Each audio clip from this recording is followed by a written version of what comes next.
తెలుగు వారికి తాజా సమాచారం అందించడానికి తొలి అడుగు వేస్తున్న న్యూస్ వన్ తెలుగు ఛానల్ కు స్వాగతం. నెల్లూరు జిల్లా కావలి నియోజకవర్గ రాజకీయాల్లో వేడి రోజురోజుకీ పెరుగుతోంది. అధికార కూటమిపై వైఎస్ఆర్సీపీ నేతలు నిప్పులు చెరుగుతున్నారు. ప్రజలను మోసం చేస్తున్న ప్రభుత్వానికి గట్టిగా బుద్ధి చెప్పే సమయం వచ్చిందంటూ వార్డుల ఇన్ఛార్జీలు సవాల్ విసురుతున్నారు. కావలి నియోజకవర్గంలో వైఎస్ఆర్సీపీ శక్తిని మరోసారి చూపించేందుకు 40 వార్డుల ఇన్ఛార్జీలు సిద్ధమయ్యారు. వైఎస్ఆర్సీపీ నియోజకవర్గ ఇన్ఛార్జ్ అధ్యక్షుడు రామిరెడ్డి ప్రతాప్ కుమార్ రెడ్డి ఆదేశాలతో ఏప్రిల్ 15వ తేదీన జువ్వలదిన్నె గ్రామంలో జరిగే కార్యక్రమానికి భారీగా ప్రజలు రావాలని కోరారు.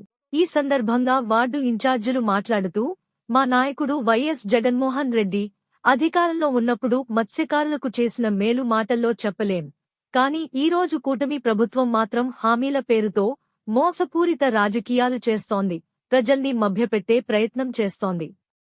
మత్స్యకారుల సంక్షేమం పేరుతో గొప్పలు చెప్పుకుంటున్న కూటమి ప్రభుత్వం వాస్తవానికి వారి జీవనోపాధిని దెబ్బతీస్తోందని వైఎస్ఆర్సీపీ నేతలు ఆరోపిస్తున్నారు. గతంలో ఎన్నడూ లేని విధంగా ప్రజలను తప్పుదోవ పట్టించే ప్రకటనలు చేస్తున్నారని మండిపడుతున్నారు. ఈరోజు ప్రభుత్వం ఇస్తున్న హామీలు చూస్తే నవ్వొస్తోందని, అమలు చేయలేని మాటలు చెబుతూ ప్రజలను మోసం చేస్తున్నారని అన్నారు. జువ్వలదిన్నె సభను విజయవంతం చేసి కూటమి ప్రభుత్వానికి గట్టి మెసేజ్ ఇవ్వాలని వైఎస్ఆర్సీపీ వార్డు ఇన్ఛార్జీలు పిలుపునిస్తున్నారు.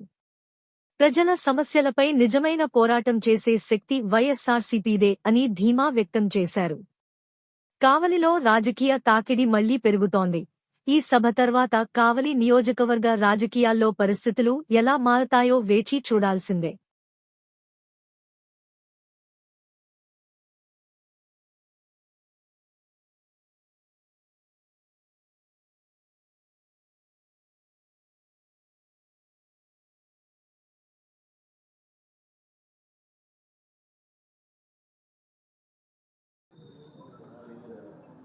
ఈ నెల 15వ తారీఖున కావలి నియోజకవర్గంలో జువ్వలదిన్నె ఫిషింగ్ హార్బర్కి వైఎస్ఆర్ కాంగ్రెస్ పార్టీ రాష్ట్ర అధ్యక్షులు మాజీ ముఖ్యమంత్రి వర్యులు రానున్నారు.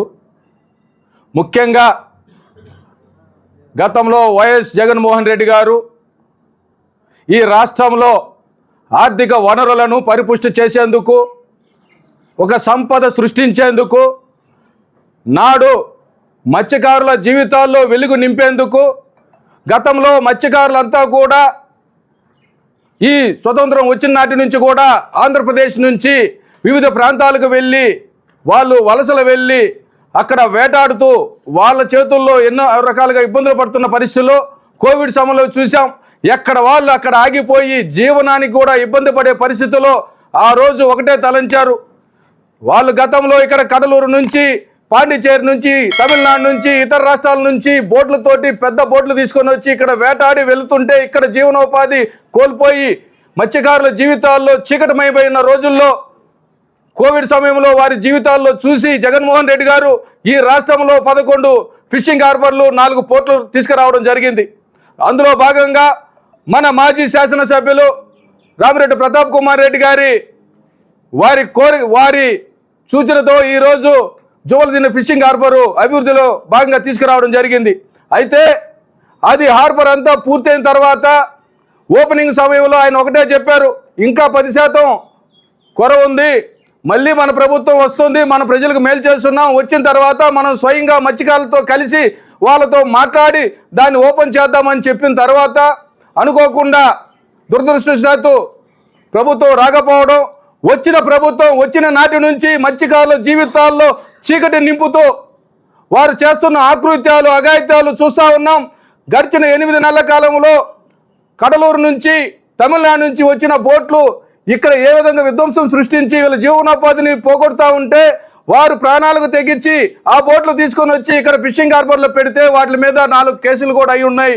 వాటిల్ని ఒక పథకం ప్రకారం ఏ విధంగా తప్పించారో ఈ ప్రభుత్వంలో చూసాం.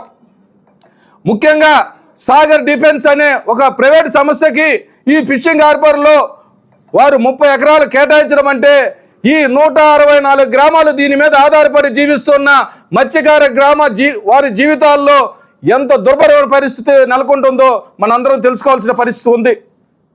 వేట మీద ఆధారపడి జీవించే ఆ కుటుంబాలన్నీ కూడా ఈ సాగర్ డిఫెన్స్ అక్కడ పెట్టిన తర్వాత ఏదైతే వారి ఆ బెర్త్ ఉందో దాంట్లో 50% పైన వాళ్ళు ప్రథమ భాగాన్ని వాళ్ళే తీసుకొని ఆ ఉన్న 70 ఎకరాల్లో 30 ఎకరాలు వాళ్ళు తీసుకుంటే మిగతా వాళ్ళు ఏం చేయాలి?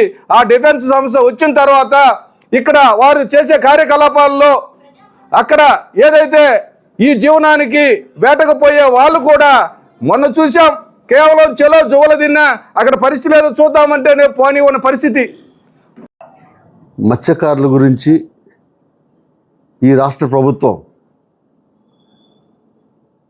ఎంత చిత్తశుద్ధి ఉందో మీకు అందరికీ తెలిసిందే. మత్స్యకారుల్ని ముప్పు తిప్పలు పెడుతూ మత్స్యకారుల పట్టగొడుతూ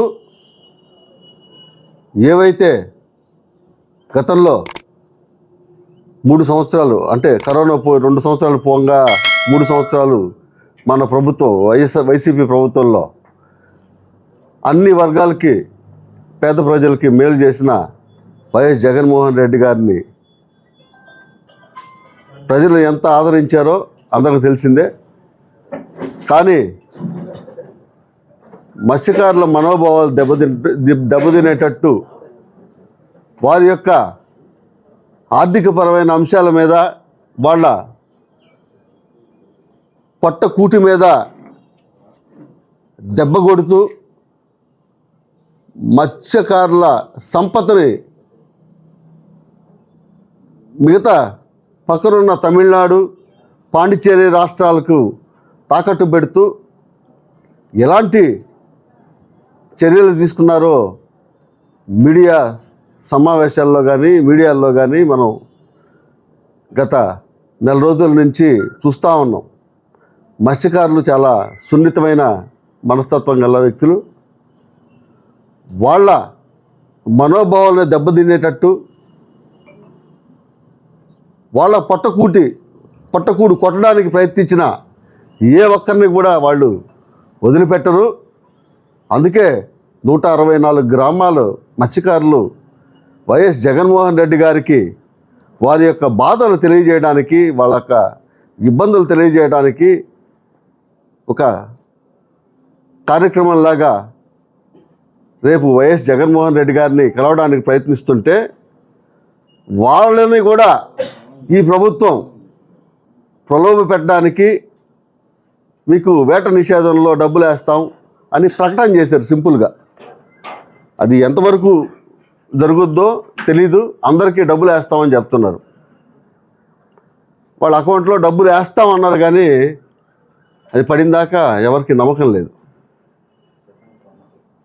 ఈ మధ్య ప్రకటనలు చేసిన అన్ని కార్యక్రమాల్లో మేము అన్నీ చేసేసాం, చెందేసాం, మీకేదో ప్రకటనలు చేసాం, అన్నీ ఇచ్చేసాం, ఇంకేం లేదు అంతా తూచి అని చెప్తున్నాడు చంద్రబాబు నాయుడు గారు. ఈ కార్యక్రమం కూడా అలాగే ఉంటుందని మేము అనుకుంటా ఉన్నాం.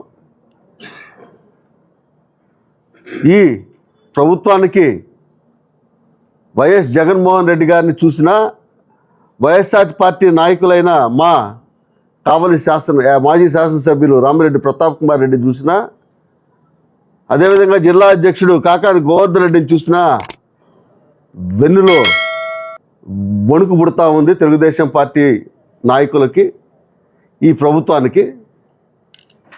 అందుకనే పిచ్చిగా ప్రకటనలు మేము అందరికీ మేలు చేస్తామని మళ్ళీ గుప్పిస్తూ ఉన్నారు. అది ప్రకటనల వరకే అనుకుంటున్నాం.